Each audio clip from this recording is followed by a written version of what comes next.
Donnie and Dolly. The team is supported by ableauctions.ca. Closing your business? We can help. Thursday, and all of today's guests, including Farhan Lalji, standing by. He was in Abbotsford last night. Brought to you by the Vancouver Giants, who are in Langley all the time. Giants and Cameron Schmidt. Cameron Schmidt, 4 goals his first 2 games this season. This kid.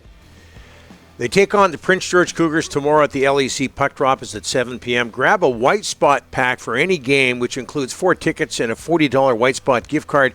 Packs start as low as $129. Head to VancouverGiants.com to grab your tickets for every game. Joined now from TSN, BC Football Hall of Famer Farhan Lalji. Thanks for doing this, sir. How are you? I'm good. You guys are just like getting right into the swing of things. 3rd week back. Preseason hockey has started. It's just right where you want to be, right in your wheelhouse. And we've got you as a guest every Thursday. It doesn't get better, Farhan. It just does not. It does not get better. You were in Abbotsford last night, 4-3 Canucks in overtime. Your takeaway: a couple of spectacular goals at the end by the Canucks. Yeah, I mean, hard not to be entertained. Really, by both preseason games, to be quite honest. Yeah. You know, the Seattle game had a bit of bite to it. Last night's had a little as well. But you know, you can see what the Canucks are trying to do in terms of getting a little more up tempo. My puppy just walked into the office. You can see what they're trying to play in transition a little bit more, and I think it's been entertaining for sure. And you look at she's trying to get on TV clearly. What's her name? Luna. Why are you barking? What is the deal? She's barking. Well, you know what? She knows about our show, Farhan. Okay, so she wants to get on. I understand. She knows it's a Take dog her outside. Show. Get out. Why are you barking? Take her outside. She's normally right here. I've got a mat like right next to my camera setup here where she normally hangs out. But I think she needs a little bit of attention. But honestly, obviously, the Daniel Sprong goal was really. I have to do that to Rick once in a while too, so don't feel. What's that? Take him outside. So yeah. Now she's shaking that. Now she's shaking it. Usually, it's me in a car and shaking it this way. Can you figure it out?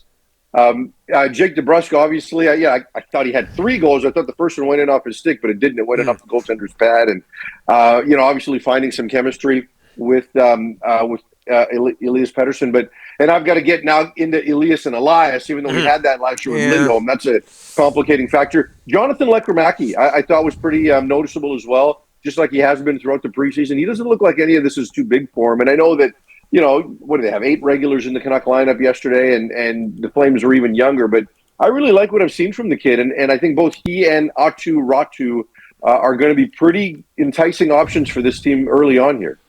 Well, that's outstanding news for Canuck fans, Farhan, because the general consensus amongst people who follow this team a whole lot is that the prospect pool is pretty thin. What do you think they have in Lekremaki? What's his upside? Well, look, I think he can play the type of game that Rick Tocchet wants to play more of this year, and that's playing in transition, right? And physically, he doesn't look like he's getting knocked off the puck a lot and that he's having a lot of challenges with that side of the game. I think he's added some strength this offseason. Still a young player, right? So it's going to take some time for both he and Ratu to get there. But look, do I think Lekremaki opens the season playing for this team? I don't. But, if they want more scoring depth throughout their lineup, and I think they've addressed some of that in the offseason with players like Sprong, I think Lekremaki can give it to them. All right, let's talk about football. Farhan, Friday night, the Ticats in town. 4 games left for the Lions. They got to run the table here if they're going to catch your favorite team, Winnipeg. They got to run the table here. There's no room for error the rest of the way. Is there, Farhan, for the Lions? Well, no, not if they want to finish first. I mean, the magic number for Winnipeg to clinch first is 3. So BC's got a pair of games against Saskatchewan. They've got this game. They've got Montreal. They've got Calgary. 1 game against Sask. So the schedule, it kind of depends on where teams are at any given point to determine whether it's daunting or not. I mean, obviously, Calgary's struggling right now. Hamilton struggled earlier, but they've won 3 straight. So they're playing really good football right now. So, right now I think BC is not even talking about first place. They're talking about getting a home game, right? And you've got Edmonton and Sask and these teams that are chasing them. So they got to win, right? And you want to get into the playoffs on a roll. If you look at Montreal's overall record last year, pretty ordinary, but they won the last 7 games of the year if you include the playoffs. So this team has got to be playing good football going into the postseason. Nathan Rourke, since he arrived, he hadn't played a lot of football down south, and he comes back and he's thrown right in the fire. One area I'm a little surprised at is the ratio of touchdown to interceptions, 4-7. A lot of picks. And last week, obviously, both quarterbacks, or 2 weeks ago, were not good against Toronto. Is it just a case if he hasn't played a ton and it's just going to take time to get him back into his rhythm? Well, if you go back and look at 2022, Nathan Rourke threw his share of interceptions, right? But they were just so explosive offensively that he just was able to make up for them. And the offense looked so good. Like when it was on, and you could get past 2 interceptions. Right now, this team's offense can't get past a holding penalty, right? So it's difficult, and it's funny because we don't necessarily view Nathan Rourke as interception prone, and I'm not saying he is, but he's not perfectly clean on that topic. And quite frankly, when you look at Bo Levi Mitchell, when he played his best football, he threw interceptions. When you look at Zach Caleros, he throws interceptions. For whatever reason, we kind of view Vernon Adams' interceptions differently, right? There's certain quarterbacks that get tagged with that. But I think that it's less that for Vernon or for Nathan right now, and just more getting into a comfort level with his receivers, and also getting to understand that this league is a little different than it was in 2022.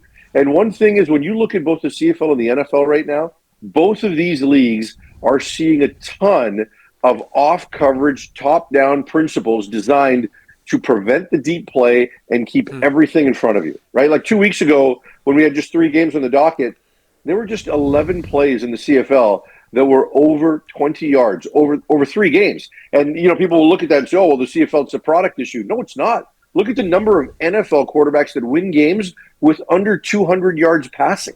Right, like both leagues are changing in terms of wanting to take away explosives, and so Rourke has got to realize that you've got to play the game with a little more patience, and that's hard for any quarterback right now.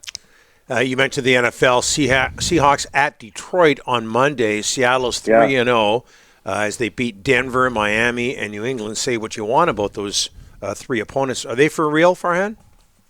You can't just say what you want about those opponents. We need to see them against a real opponent. That's going to happen on Monday night when they play Detroit. I mean, I look at the Dolphins. I was at that game, and I think Mike McDaniel's a genius, but I don't know what he's doing right now. I mean, you had a Seattle team that gave up over 200 yards rushing the previous week against New England, a team that ranked 31st in rush defense the previous year, and they ran 8 times in the first half. And it was a one-score game, throughout. Sorry, I shouldn't say that. It wasn't a one-score game, but they gave up 17 points in that first quarter. But, if you run the ball a little bit and shorten the game a little bit more, you might have a chance to stay in it a little bit longer. And so I just don't know, right? I mean, they've got some issues on that offensive line. Their offensive line is just not good. They're able to tread some water. Ryan Grubb's an exceptional offensive coordinator. And one thing he's shown at every level and every program he's been at is the ability to protect offensive lines. So it's tougher to do that in the NFL. We'll see if it can last against a really, really good defense. So for me, I need to see them against a contender like Detroit before I can determine how good they are. I think their secondary is very, very good. Their defensive front, their defensive line, when healthy, when they get Nwosu back, who's practicing this week, I think they can be pretty solid. When Byron Murphy's healthy too, he got dinged up in that last game. Questions at linebacker, but so we need to see them against a good opponent so that those areas don't get exposed, or if a team attempts to expose them, what that looks like. Go take Luna for a walk there, Farhan. Yeah. All right? Yeah. I'm not like you guys. You're going to go home at 11:30 or at 12:30. You're going to kick your feet up. I'm doing play-by-play for the game tomorrow night. I got a lot of prep to do. I got to work still. So, while you guys go home to your mansions, to your crown, in your case, Rick, making Canuck calls, I got other things to do. Farhan, but I will take the dog for a while. We both have dogs. We have to take them. Everything else is true, but we also have dogs that we have to take for walks. See, this is what it should look like right here now. See, there she is. Oh, that's nice. Don't you take her to the Lions practices too? I do. Kirk Herbstreit. I don't know if I know you guys don't watch a ton of college football. Although, Henderson wanted to talk about UNLV. He's got this puppy, this dog, Ben, and Ben goes everywhere with him. Ben is in the press box during broadcast. Ben is on the private jet when he goes from game, and now there's a podcast, Walks with Ben. So I kind of feel like, I need to do that a little bit with Luna. And she's a big hit at Lions practices, I'll tell you right now. Yeah. A golden lab?